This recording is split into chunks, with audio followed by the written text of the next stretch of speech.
Hey guys, what's going on? Coming at you with an update video on the CJ7. It's done, it's outside, and it is road legal and on the road. We're gonna start right at the front. I'm in New Jersey. We have front and rear plates. I had a front license plate in here that had, the plastic push-ins and the two screws. Yeah, my plate's gone and the push-ins are too, so obviously at some point the license plate just bloop, pulled out the two plastic pieces from the bumper and it's gone somewhere. I would have thought I would have found it by now. I drive the same roads, but front here we got a little set of fishing rod holders.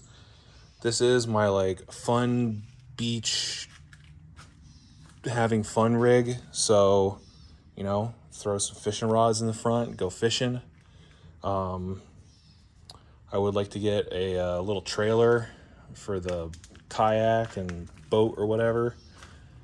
So but we have our lights in. Apparently I have to tighten them down some more, but lights are on there. We've already seen that. Nothing's new under the hood. The last time we did a video, we were hovering, levitating. We were working on finishing up the rear axle, and we were waiting to do our front drive shafts and assemble all that. That's all done. We're using the stock axle shafts. I ordered, man, what all has happened? I tried to get new spindles, and the new spindles did not match. The spacing for where the bearings would ride was different, so had to send them back. Had to reuse the factory spindles. Brakes are all done. I have been having some brake issues. This passenger front caliper really likes to grab and lock up the brake. I also had to do a lot of clearancing with a Dremel on the caliper to grind off some of the extra casting that was actually contacting the rotor. So the front brakes, the aftermarket calipers, and the aftermarket rotors have not been easy to deal with, as well as the rear brakes. I was having issues with the spring that goes on the bottom of the shoes, hooks to one shoe and then hooks to the little metal piece that keeps your adjuster from loosening, was too loose. I would say it was a little too long, so my back brakes were backing themselves off, so I wound up having to bend the spring, and I believe that issue's fixed.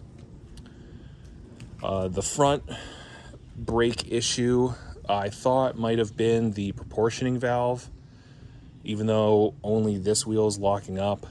So I did change the proportioning valve. Unfortunately, that hasn't fixed our issue.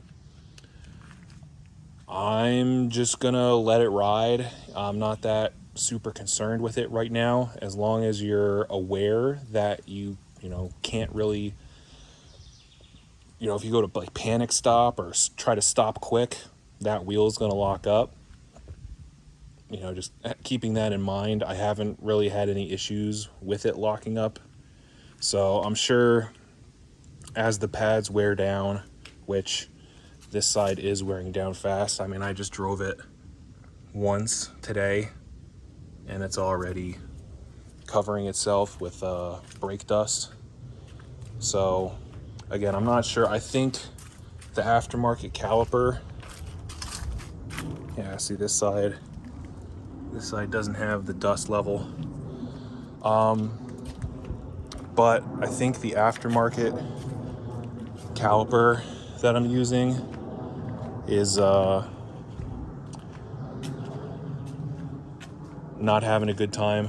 It's probably rebuilt wrong. I don't remember if they were brand new ones or reconditioned ones, but either way, I think this one, the piston is sticking because it doesn't lock it up right away. It's after you've been driving for a while that all of a sudden it kind of starts grabbing. So not sure what the deal is, but that's all fine.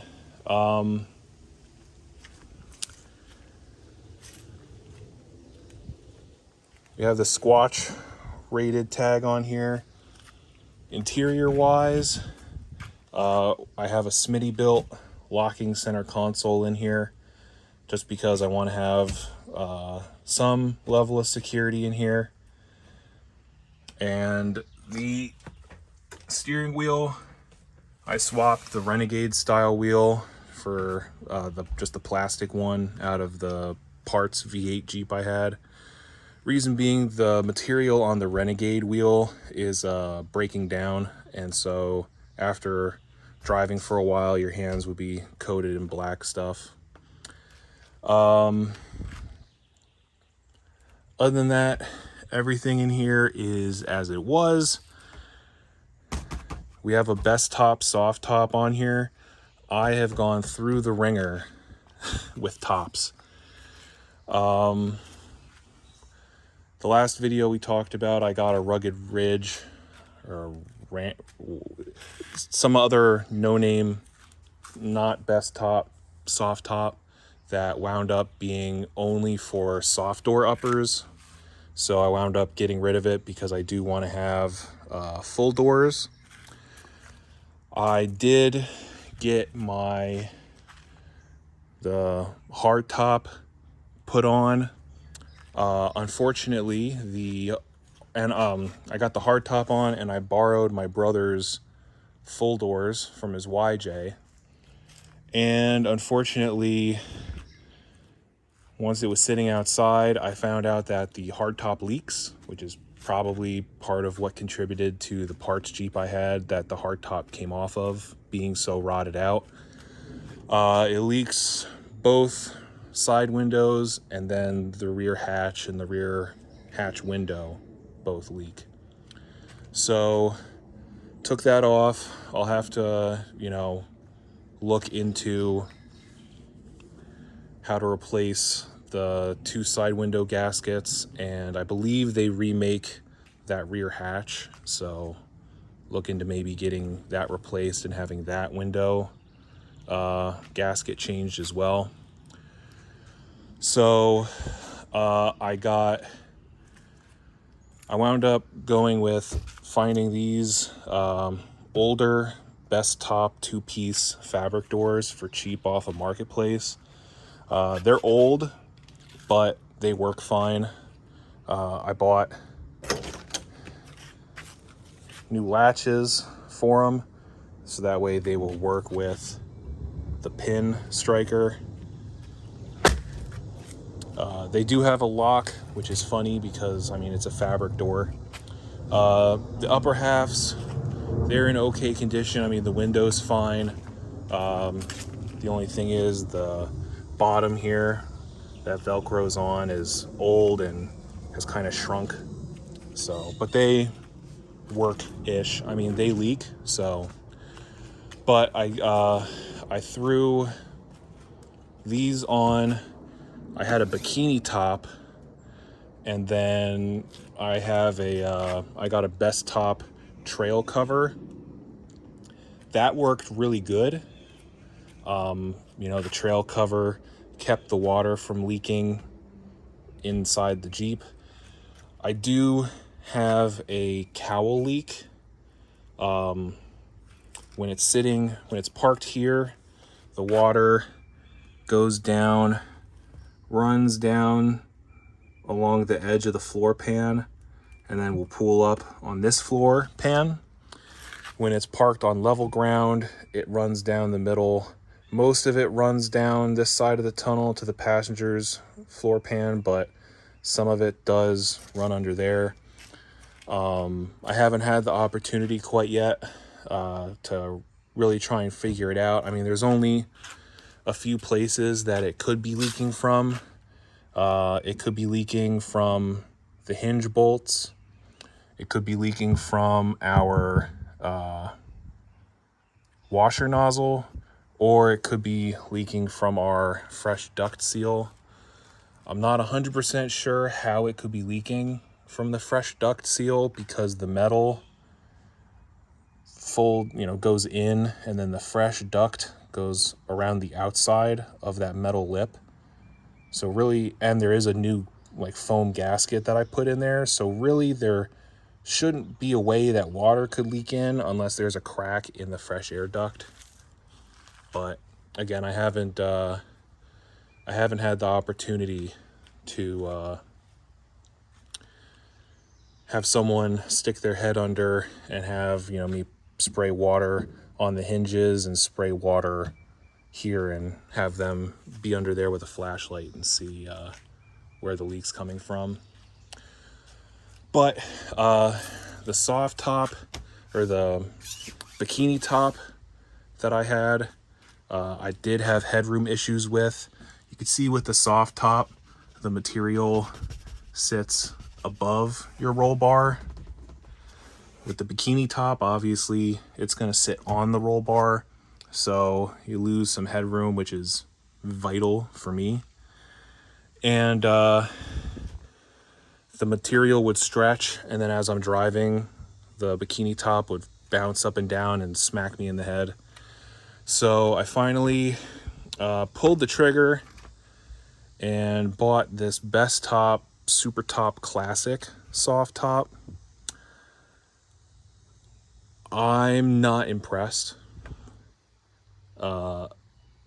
This soft top was just over $1,000 compared to the Rugged Ridge or whatever product soft top over there that's like $600. And the main reason I'm unimpressed is it leaks. We have leaks. You can see there's daylight under the rear window bar. There's daylight under the zippers for the rear window. And you get, I'm not going to climb back here, but you catch it in the right light and you can kind of see daylight right there. Daylight coming in through the stitching, and you can kind of see daylight through the zipper. So when it rains, water leaks in back here and will mostly, especially on this side, run along and pool up down here.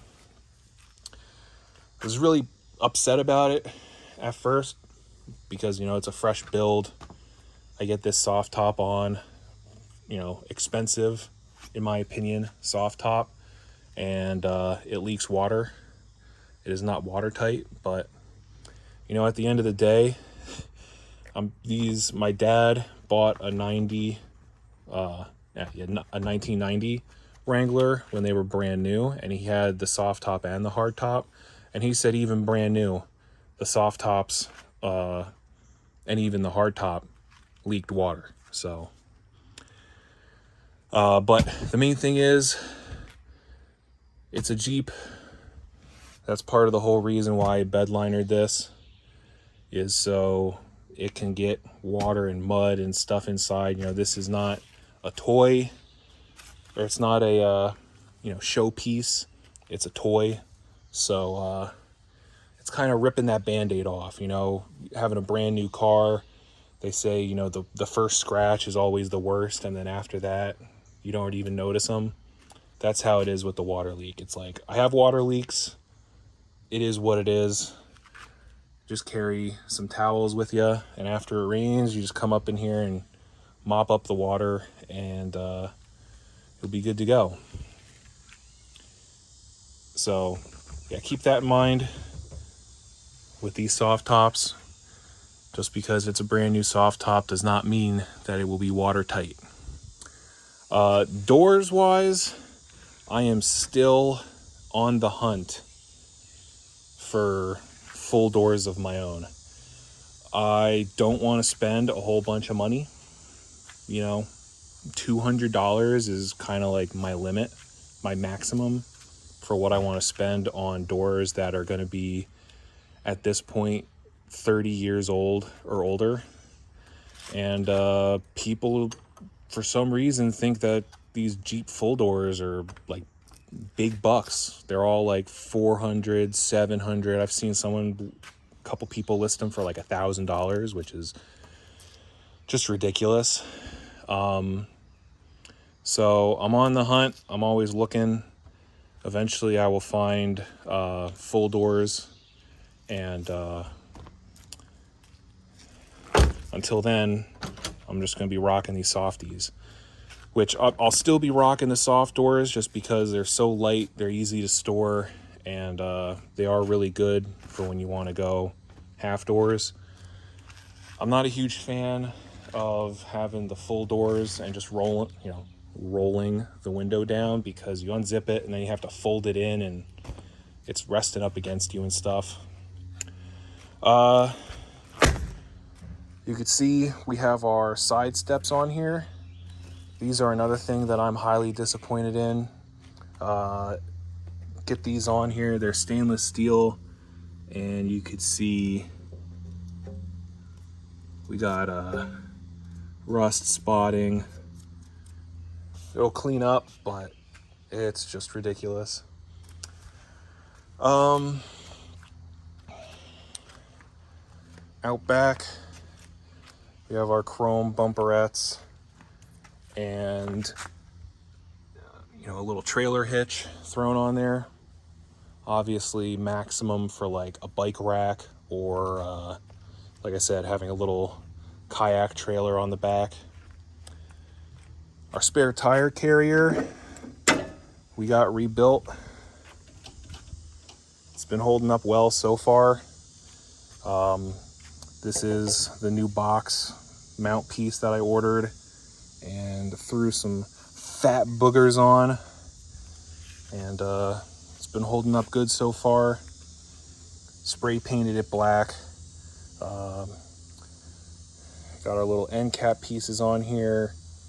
Our pin, which, even though again it's advertised as stainless, it's rusting.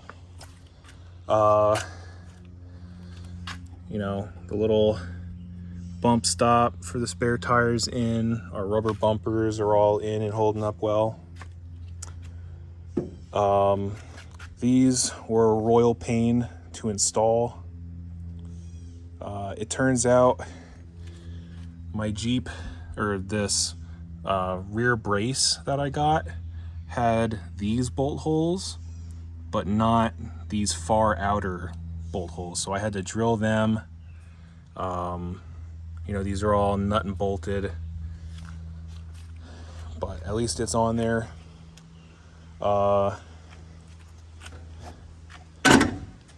Latch is fine. I haven't had any issues as far as it rattling and moving around and stuff, having that 33 on there. So it's on the road, running, driving. We got our rear drive shaft is in there. I did the front and rear pinion seals. Everything's working, wipers, defrost. The radio works okay. It's cool having the the vintage cassette deck in there, which that came out of the V8 parts Jeep.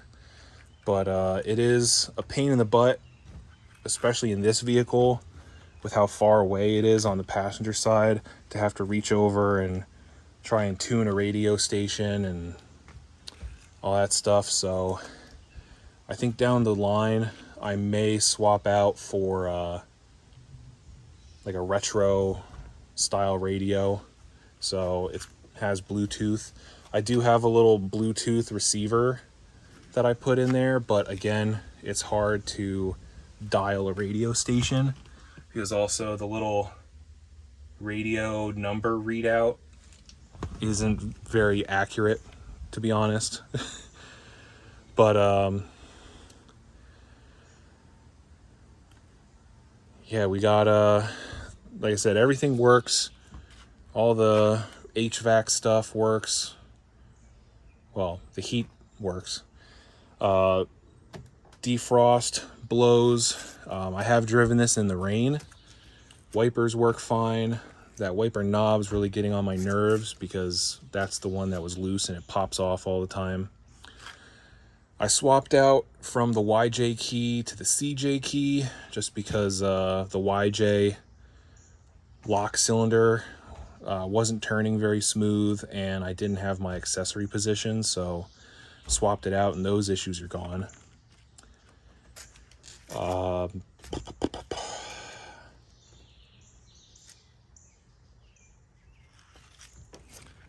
Other issues we've run into, the 6-cylinder that's in here is the drivetrain out of the first 79 that was someone's mud toy. It makes noise.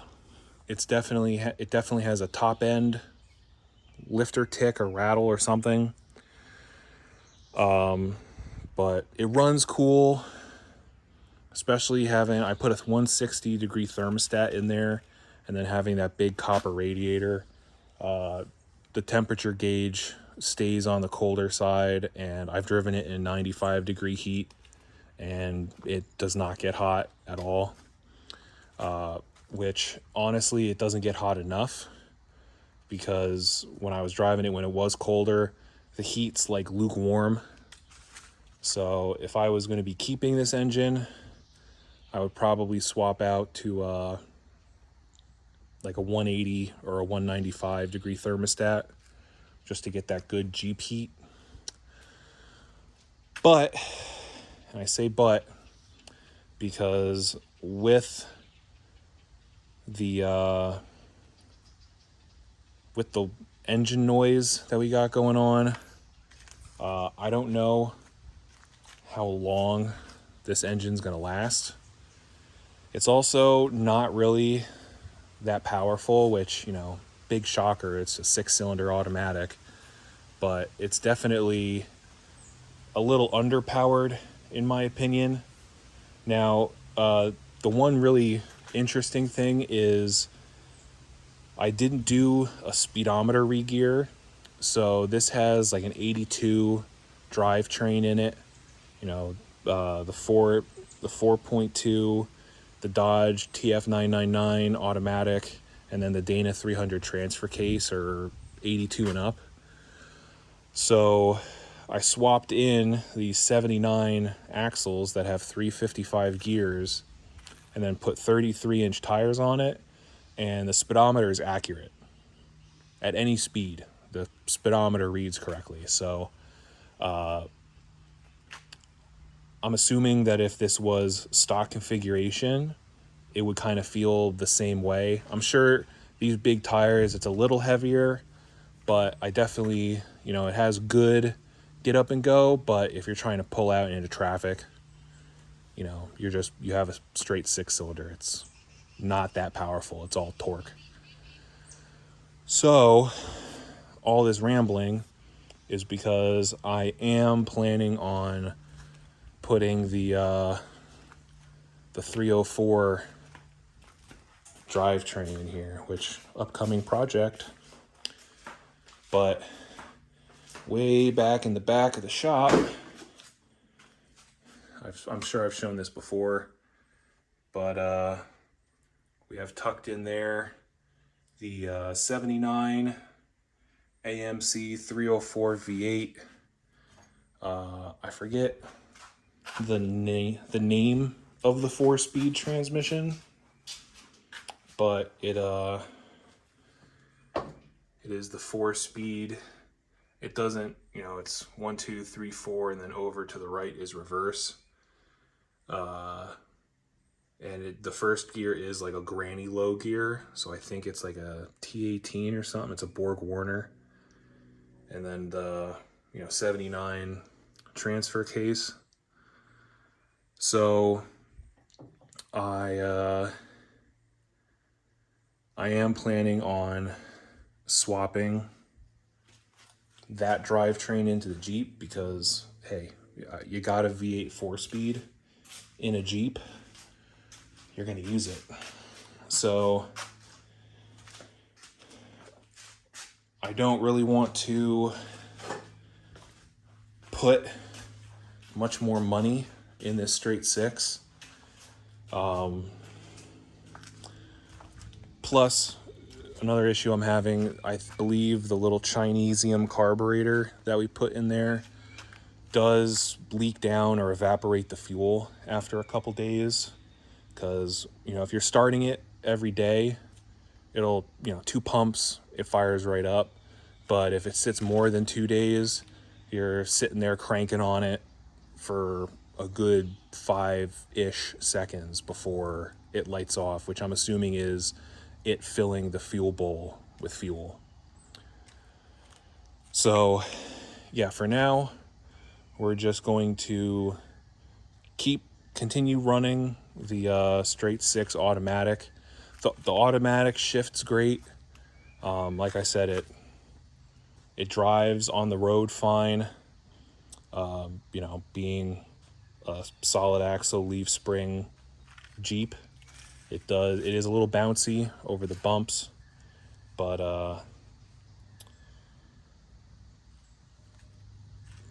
it drives fine. Again, it's got big tires, so you do have to kind of do some steering input, and it does kind of bounce around. I did get a rough country steering stabilizer just because it was cheap enough and it came with all the brackets that I needed. I would not say that it's doing a very good job. I do definitely still get some bump steer, but it is what it is.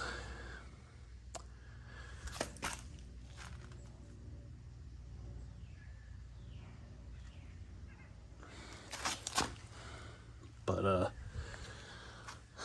yeah, also I have these off-road shackles. After I torqued them the second time, you could see that the bottom definitely bent in. And I think that is because this bushing here, I think it's for a YJ spring, which are a little bit wider. But again, it hasn't affected anything. So, but yeah, so for now, we're just going to drive it as is until either it blows up or either I'm thinking this winter I'm going to do the V8 swap. I may swap out the front calipers. The problem is the 80s calipers aren't easy to find. They don't really reproduce them. And right now, the only ones that I've been able to find are, besides like these weird ones on Amazon or Rock Auto, is Omg and Crown Automotive. But they're like $120 a caliper. So we'll see. I may try just buying the passenger side and swapping that out and see if my issue goes away. If it still does it with the passenger side caliper changed, then I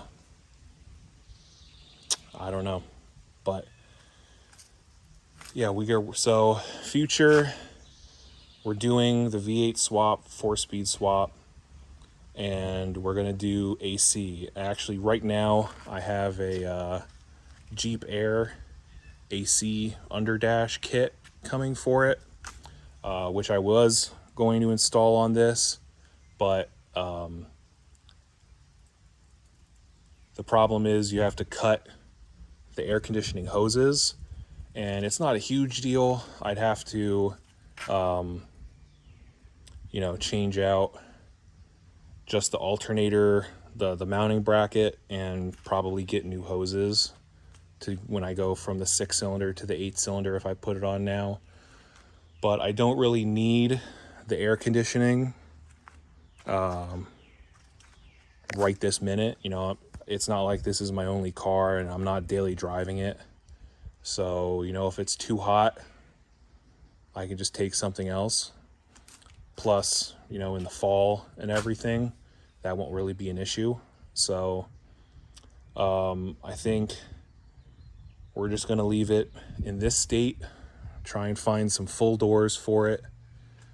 And then this winter, maybe we will do the V8 4-speed and the air conditioning all at the same time. So, but yeah, long road, you know, building literally a Jeep from the ground up. But hope you guys enjoyed the trip. I'll maybe, you know, if I have someone to ride shotgun with me and take a video, I may do a start up and drive on it. Just, you know, bring you guys along, see what it's like. But until then, guys, happy 4th of July, and I'll catch you guys later.